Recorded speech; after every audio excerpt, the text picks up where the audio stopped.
अस्सलाम वालेकुम अजीज़ तलबा, उम्मीद है आप सब खैरियत से हों। आज से इस वीडियो लेक्चर में हम एक नया चैप्टर शुरू करने जा रहे हैं जिसका नाम ह्यूमन रिस्पायरेटरी सिस्टम है। इंसान किस तरह से सांस लेता है ये हम डिटेल से पढ़े हैं इस चैप्टर में। लेकिन ये पढ़ने से पहले हम एक इंटरनल रिस्पायरेशन और एक्सटर्नल रिस्पायरेशन है अंदर डिफरेंस जानना बहुत ज़रूरी है। तो आइए व्हाइट बोर्ड की तरफ चलते हैं। सबसे पहले जानदार हो अपने सेल है तमाम अफाल सरंजाम देने के लिए एनर्जी की जरूरत होती है।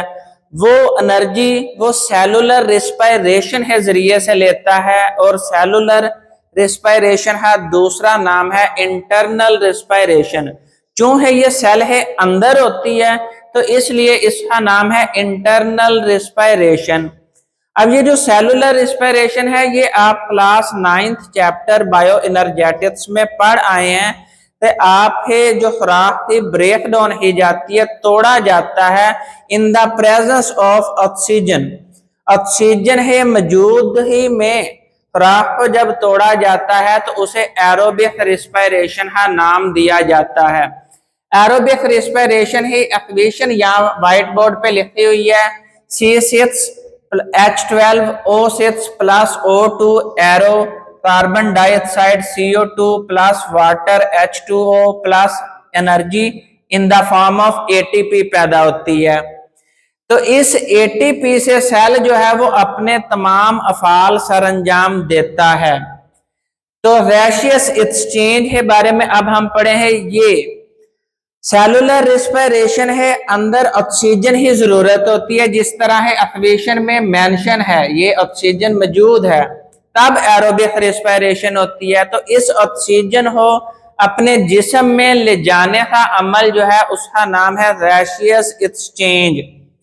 और जब कार्बन डाइऑक्साइड जिस्म है अंदर पैदा हो जाती है तो इस कार्बन डाइऑक्साइड को जिस्म से बाहर निकालना, यानी से हम सादा लफ्जों में समझें तो ऑक्सीजन हो अंदर ले जाना और कार्बन डाइऑक्साइड हो जिस्म से बाहर निकालने का जो अमल है इसका नाम है गैसियस एक्सचेंज।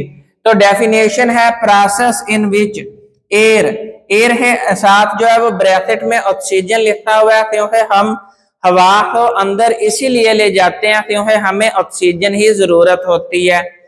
ऑक्सीजन इनहेल्ड हा मतलब होता है अंदर ले जाना, एंड कार्बन डाइऑक्साइड एक्सहेल्ड हा मतलब होता है बाहर निकालना। तो इस अमल का नाम है गैसियस एक्सचेंज।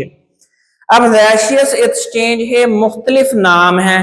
मिसाल के तौर पर ब्रीथिंग सांस लेना, वेंटिलेशन और एक्सटर्नल रेस्पायरेशन। अब यहां से एक शॉर्ट क्वेश्चन जो है वो पेपर में पूछा जाता है, differentiate between breathing and respiration. यहाँ रेस्पायरेशन से मुराद इंटरनल रेस्पायरेशन या फिर सेलुलर रेस्पायरेशन है। तो पहला डिफरेंस दोनों में है, जो ब्रीथिंग है सांस लेना है ये एक फिजिकल प्रोसेस है, जिस्मानी अमल है, यानी है आप सांस को बाहर से अंदर ले जाते हैं और फिर अंदर से कार्बन डाइऑक्साइड को सांस के जरिए से बाहर ले आते हैं। ये एक जिस्मानी अमल है, फिजिकल अमल है या फिर मैकेनिकल अमल है। जब है सेलुलर रिस्पायरेशन या फिर इंटरनल रिस्पायरेशन एक केमिकल प्रोसेस है। इसमें आप ग्लूकोज को स्टेप बाय स्टेप तोड़ते हैं और कार्बन डाइऑक्साइड और वाटर पैदा करवाते हैं। क्यों है ये एक टूट कर केमिकल्स में कन्वर्ट हो रहा है तो इसलिए ये एक केमिकल प्रोसेस है। नंबर 2 पे हम दोनों ही डेफिनेशन करें हैं। ब्रीथिंग जो है वो एयर हो इनहेल्ड और कार्बन डाइऑक्साइड हो एक्सहेल, यानी हवा को अंदर ले जाना और हवा को बाहर लाना जो है वो सांस लेना यानी है ब्रीथिंग या वेंटिलेशन कहलाता है। जब है रिस्पायरेशन जो है वो ग्लूकोज ही ब्रेक डाउन का नाम है। ग्लूकोज हो in the presence of oxygen तोड़कर कार्बन डाइऑक्साइड और वाटर प्लस एनर्जी में तब्दील करने का नाम है। ब्रीथिंग जो है ये आउटसाइड द सेल होती है, इसलिए ये मेटाबॉलिज्म का हिस्सा नहीं है, क्यों है ये सेल से बाहर अमल हो रहा है, और वो अमल जो सेल से बाहर हो उसका मेटाबॉलिज्म है जुमरे में नहीं आता। ना तो ये एनाबॉलिक प्रोसेस है, ना ये कैटाबॉलिक प्रोसेस है। जब है सेलुलर रेस्पिरेशन यानी ग्लूकोज की ब्रेकडाउन सेल है अंदर होती है, तो इसलिए ये एक कैटाबॉलिज्म है जुमरे में आता है। रिस्पिरेटरी सिस्टम, इंसान का जो रिस्पिरेटरी सिस्टम है, तनफुस का जो अमल है, सांस लेने का जो अमल है, वो दो पोर्शन पर मुश्तमिल है। यानी जो रिस्पिरेटरी सिस्टम है वो दो हिस्सों पर मुश्तमिल है। एक वो रास्ता जिसके जरिए से हवा जो है वो जिस्म है अंदर एंटर होती है, और दूसरा वो हिस्सा जहां पर ये अमल सरंजाम दिया जाता है, यानी से फेफड़े। जहां से जिस रास्ते से ये हवा अंदर ले जाई जाती है उस रास्ते का नाम है एयर पैसेज वे, और जहां पर ये सांस लेने का अमल परफॉर्म किया जाता है उस हिस्से का नाम है फेफड़े, लंग्स। तो इस तरह हम जो है वो रिस्पिरेटरी सिस्टम को दो हिस्सों में डिवाइड करते हैं। नंबर 1 एयर पैसेज वे, नंबर 2 लंग्स। तो बेटा जिस तरह हमारा डाइजेस्टिव सिस्टम जो है वो ट्यूब लाइक था, जिस तरह ट्यूब ही शक्ल का था, इसी तरह हमारा रिस्पिरेटरी सिस्टम भी जो है वो ट्यूब लाइक है। यानी सांस वाली नाली, ब्रोंक्यूल्स, ब्रोंकाई जो हम इससे नेक्स्ट लेक्चर में पढ़े हैं, तो ये सारी ट्यूब्स हैं। ये ट्यूब्स आपस में जुड़ती हैं तो ये एक एयर पैसेज वे बनाती हैं। एयर पैसेज वे में सबसे पहला हिस्सा है नॉस्ट्रेल्स। नॉस्ट्रेल से मुराद नथने, ये जो आउटसाइड द बॉडी हमें नजर आ रहा है, ये नाक है, ये जो दो रास्ते हमें नजर आ रहे हैं इनका नाम है नथने, और इन्हें इंग्लिश में नॉस्ट्रेल्स कहा जाता है। अब इस नॉस्ट्रेल्स को दरमियान से एक दीवार के जरिए से डिवाइड किया जाता है, और इसे इस दीवार का नाम है सेप्टम।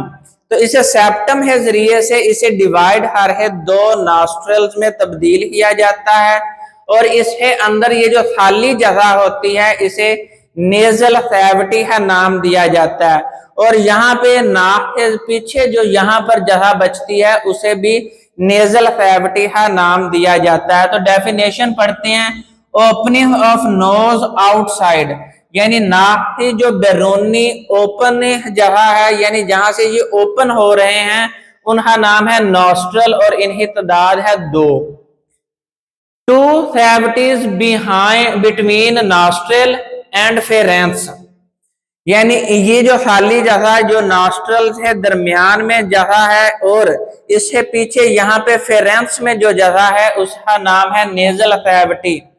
अब नेजल कैविटी है अंदर बाल मौजूद होते हैं, फाइन हेयर्स मौजूद होते हैं, ब्रीफ बाल मौजूद होते हैं।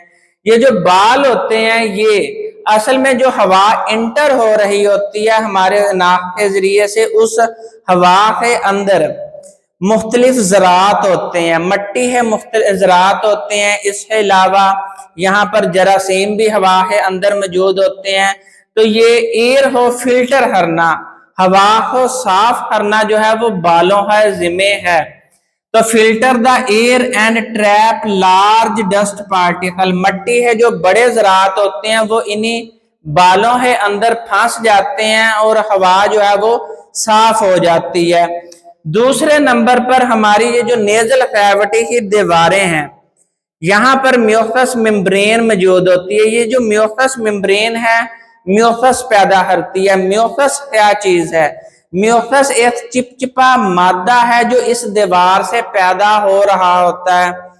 तो ये मादा जो है चिपचिपा, ये असल में हवा के अंदर ब्रीथ पार्टिकल्स भी होते हैं। लार्ज पार्टिकल जो होते हैं वो तो बाल जो है वो अपने अंदर फंसा लेते हैं, लेकिन वो पार्टिकल जो बालों से भी पास हो जाते हैं उनको ट्रैप करने के लिए ये दीवारें एक चिपचिपा मादा पैदा करती हैं जिसका नाम है म्यूकस।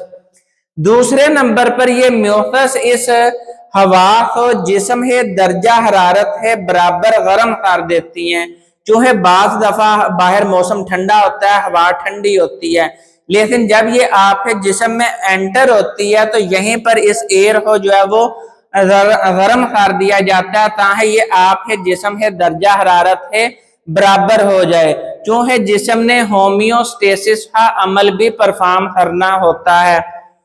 तो यहाँ पर म्यूकस की डेफिनेशन करते हैं, trap small dust particle and warm the temperature of air to body. जिस्म है दर्जा हरारत है बराबर हवा का दर्जा हरारत कर दिया जाता है।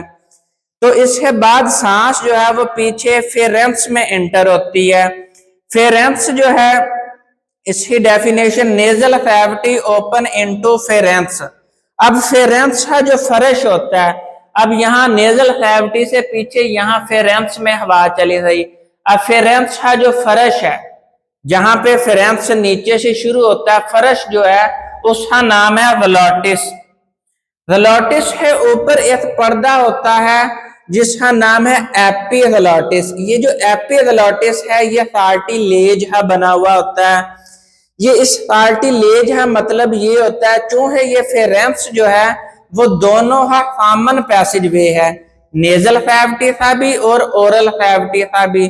ओरल कैविटी में से खुराक ने दाखिल होना होता है, नेजल कैविटी से सांस ने, हवा ने।